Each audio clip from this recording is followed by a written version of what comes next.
Вітаю, гэта рацыя і галоўнае за тыдзень. Рация.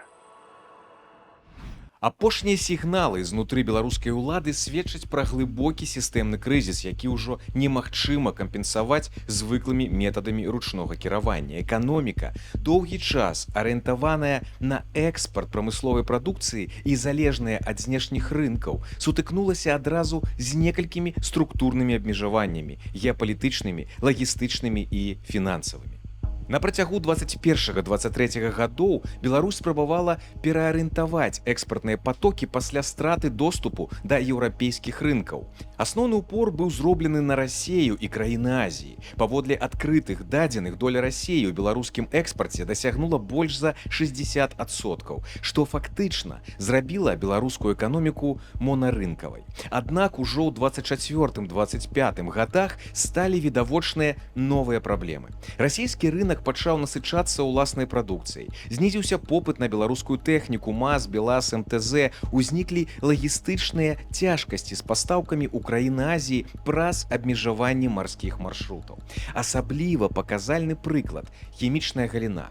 Пасля піку продажаў прадукцыі Гродна-Азот у 23 годзе попыт на азотнае ўгнаенне пачаў падаць. І гэта звязана як з глобальным зніжэннем коштаў на ўгнаенне, так і з узмацненнем канкурэнцыі з боку Китая і Блізкага ўсходу.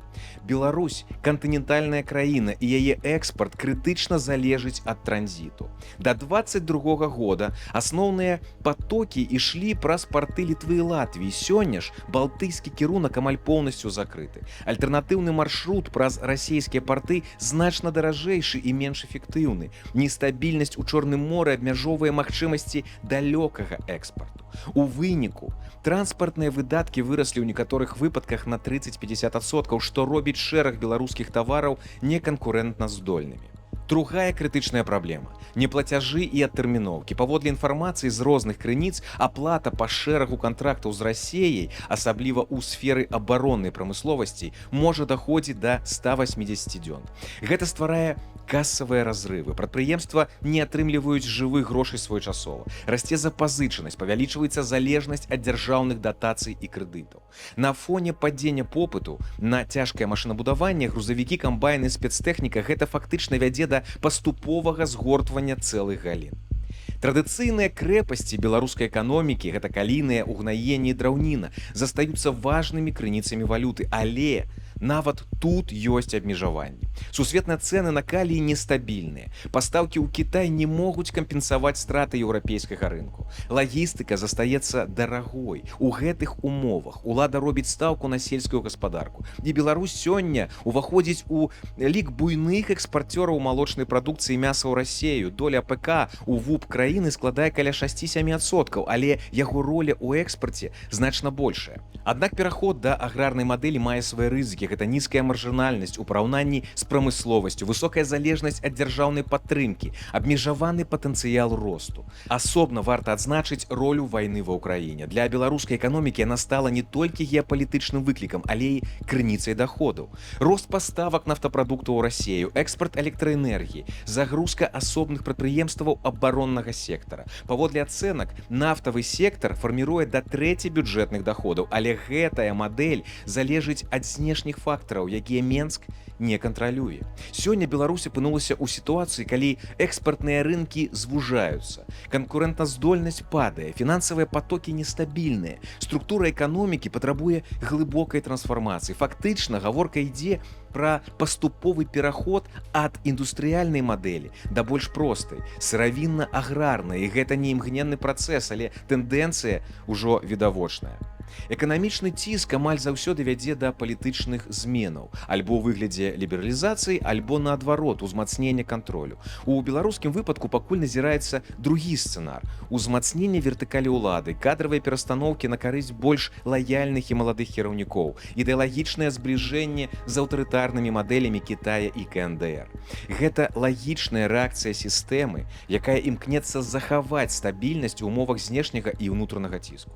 У кароткатэрміновай перспектыве Беларусь хутчэй за ўсё будзе паглыбляць інтэграцыю з Расеяй, развіваць аграрны сектар, шукаць новыя нішы на рынках Азіі і Афрыкі. Аднак без структурных рэформаў. Гэта прыватызацыя, паляпшэнне бізнес-клімату, дыверсіфікацыя экспарту, патэнцыял росту будзе абмежаваны. Беларуская эканоміка ўступіла ў фазу, калі старыя мадэлі больш не працуюць, а новыя яшчэ не сфармаваныя. Экспартны тупік – гэта не часовая праблема, а сімптом глыбейшага крызісу. Пытанне ўжо не ў тым, ці патрэбныя змены, а ў тым, якім шляхам яны адбудуцца, праз паступовую адаптацыю альбо праз рэзкі злом існуючай сістэмы. У Жлобіне каля беларускага металургічнага завода раніцай 18 жніўня адбыўся выбух. Паводле паведамленняў незалежных СМІ, каля прадпрыемства мог упасці беспілотнік. На месцы працавалі праваахоўнікі і следчыя. Пацярпелых паводле даступнай інфармацыі няма. Пры гэтым афіцыйнага пацверджання аб тым, што гэта быў менавіта беспілотнік, пакуль не паступала. У 2024 годзе расследаванне паведаміла, што жлобінскі БМЗ вырабляе ў прыватнасці дэталі для мінамётаў і бранявыя пласціны. Частка гэтай прадукцыі паводле расследавання паўстаўлялася ў Расею. У студзені 25 года аб'яднанне былых беларускіх сілавікоў Белпол у сваім расследаванні сцвярджала, што БМЗ уваходзіць у ланцужок прадпрыемстваў, якія вырабляюць кампаненты для рэактыўных снарадаў БМ-21 «Град» для расейскага абаронна-прамысловага комплексу. Паводле Белпол, БМЗ вырабляў і тэрмічна апрацоўваў трубы, якія пасля выкарыстоўваліся ў вытворчасці гэтых боепрыпасаў. Вось што пра гэты выпадак думае заснавальнік Белага легіёну Сергей Бульба. Можа нават і Вальфович, і чамусьці нават Карпенкоў агучваў, што яны пастаянна падаюць, і, відаць, это самая той же тэндэнцыя, ад якой мы нікуды не схаваемся. Адзінае, што бачыш, калі лукашэнкавыя ўрадоўцы пра гэта паведамляюць, яны гавораць, яны ніколі не называюць расійскі. Вот у чым праблема, разумееш? Хаця это відавочна, хто адкуль што ішло. Таму што зараз Украіна разгарнула хвалю свайго ІПСО, будзем шчырамі, пра тое, што на беларускай тэрыторыі пабудавалі майданчыкі для запуску дронаў па ўкраіне.